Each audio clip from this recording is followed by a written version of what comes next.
Hello everybody, and welcome to part 0 of What If Izuku was turned into a gnome.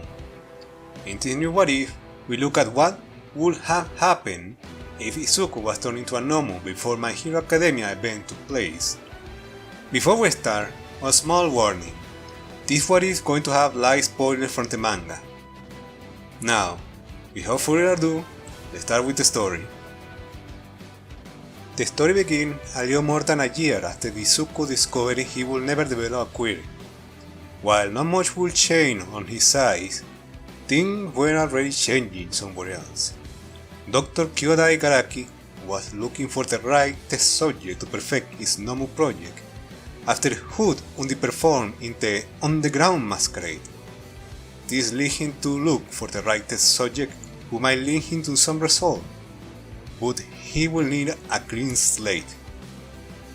As he goes through the medical files, one catches his eyes. It belonged to Izuku, the unfortunate quirkless child, quite a rare case nowadays. As he casually browses his file, inspiration strikes. Perhaps this unlucky child might be the subject in need. He informed All For One about this, hoping it could help him acquire such subject. The symbol of evil smiled in the light at the proposition of finally perfecting the Gnome project at its fullest potential, and agreed with the doctor's request. Not long after, a familiar scene plays out as Bakugo and his friend beat up Izuku after he stepped forward to defend another kid. They quickly stop as they feel an overwhelming presence approaching them. Wontan fills them with dread and horror, making everyone but Bakugo and Izuku run away. The two kids remain paralyzed in fear as they slowly turn around to see the man in black suit casually approaching them. That was enough for the kids to realize how dangerous this man is. Bakugo instinctively jumped in front of Izuku with his hands up as he yelled at the man to not get any closer or he will kill him. All For One gave a small smile, amused by his defiance, before slapping him away with one of his hands, sending him crashing against the wall. Little Bakugo is lucky that he's trying to be discreet right now, or else he would have taken him for his quirk as well. The last thing Bakugo sees as he starts to pass out is a crying and terrified Izuku being taken away by the man in black suit. In the lab, Dr. Kyodai Garaki looked with twisted glee at the new study done on Izuku. He is indeed the right subject to perfect his project of artificial superhumans. The doctor requests All For One a quirk he knew would be needed if they want this world project to succeed: regeneration. He explained that the stress of having multiple quirks in the same body might tear it apart. Regeneration will help to mitigate the damage and increase its odds of succeeding. All For One accepted his request, transferring said quirk into Izuku, who screamed in pain by the shock of having a quirk forced into him, marking the beginning of this ordeal. The doctor, alongside the symbol of darkness, carefully planned the quirk they will give Izuku. They know that even with regeneration, they need to find a way to mitigate the stress on the subject body.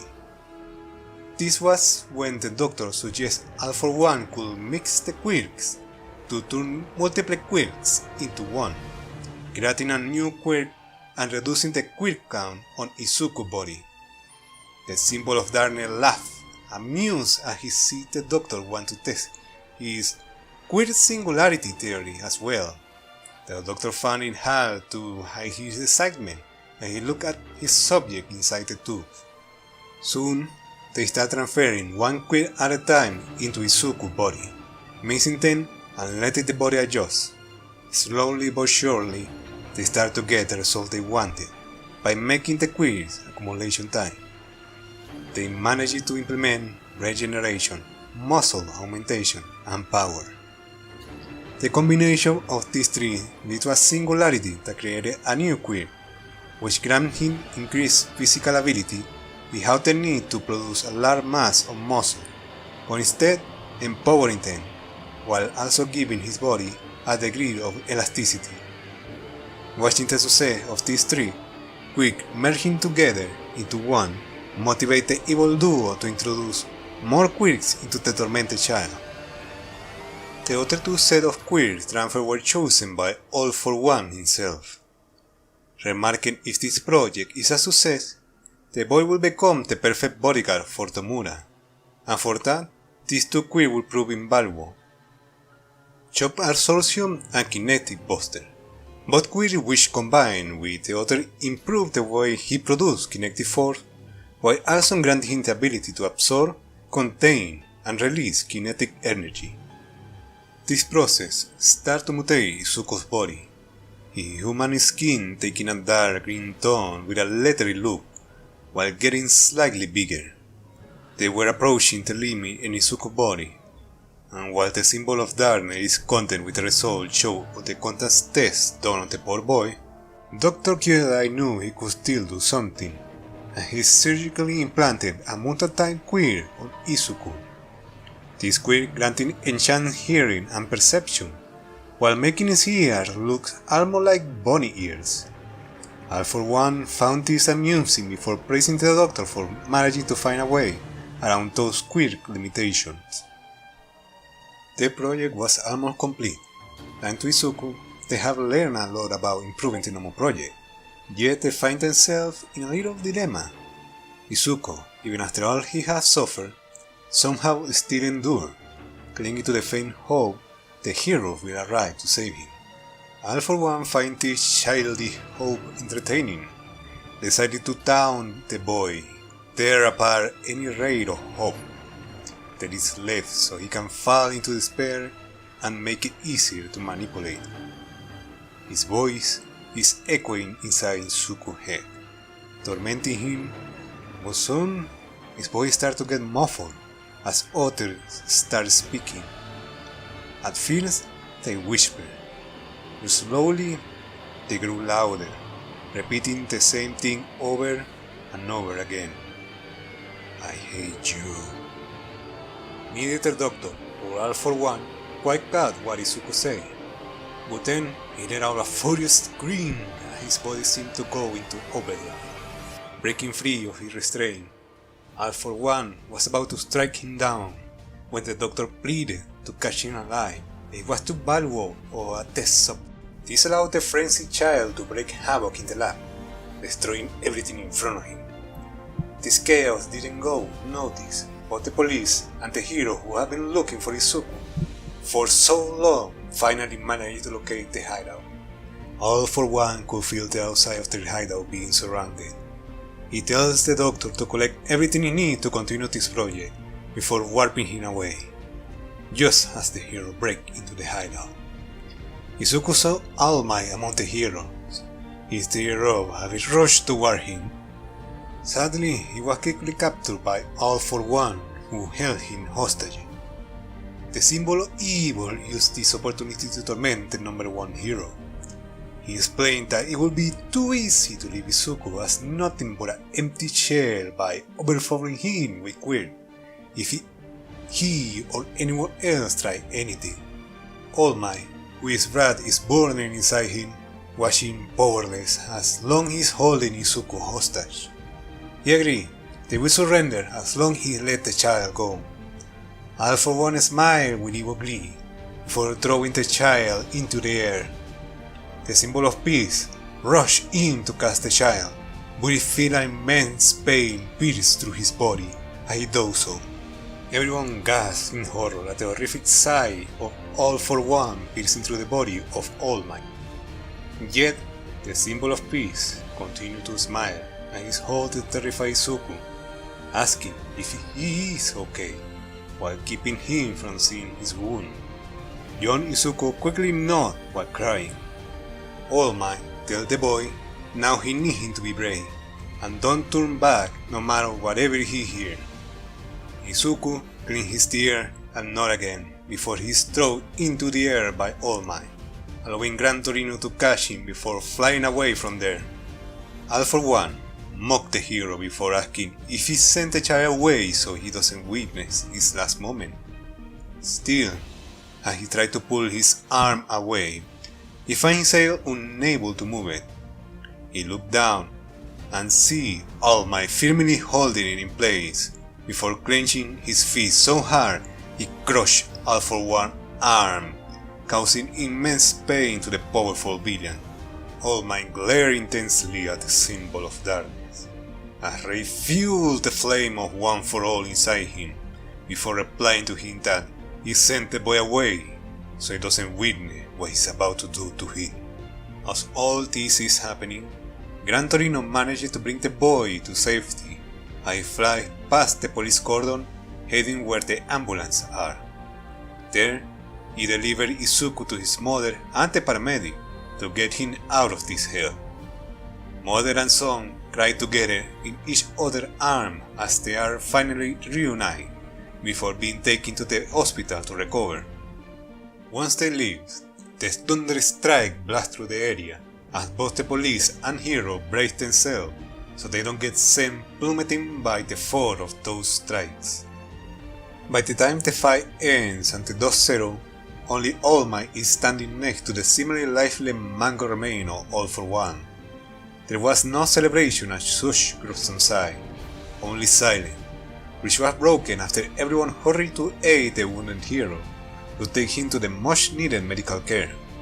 At the hospital, Izuku and his mother finally spend time together, crying and finding comfort in each other's arms. The worst moment of their lives seemed to be over finally. Now they can focus on the quite slow process of healing, both physically and mentally. At the same time, Izuku wanted to return home, but the medics say they first need to make sure his health is not at risk. While his mom understands this, Izuku wasn't as pleased with the idea, but his mother comforts him, telling him she won't leave his side as long as he is here, which helps ease the already traumatized and stressed boy. During this time, he was visited by a couple of people, one of them being Bakugo, who is sporting a scar on his forehead now.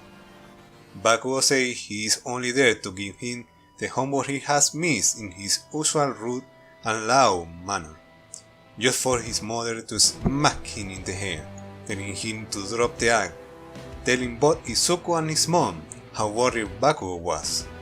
The explosive boy clenched his fist and he began to cry.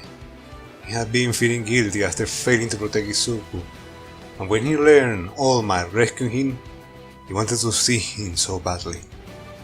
Bakugo started yelling and he told Izuku that he could have protected him from the man in the suit if he wasn't so weak.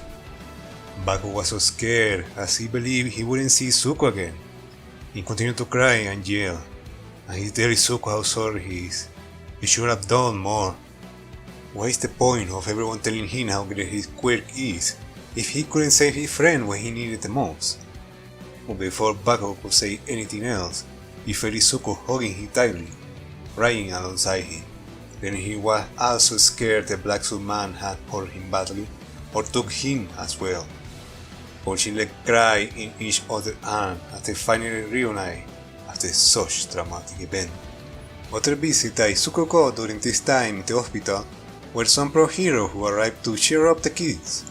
One of them, a student with a provisional hero license named Rumi Usagiyama, noticed how Izuku kind of stayed away from everyone else. Rumi, who is quite a loud and outspoken hero, kind of dragged Izuku to join the fun with the other kids, with Izuku obliging, one part of fear of self-hair, and another because her energy is contagious, and took his mind away from the dark thought.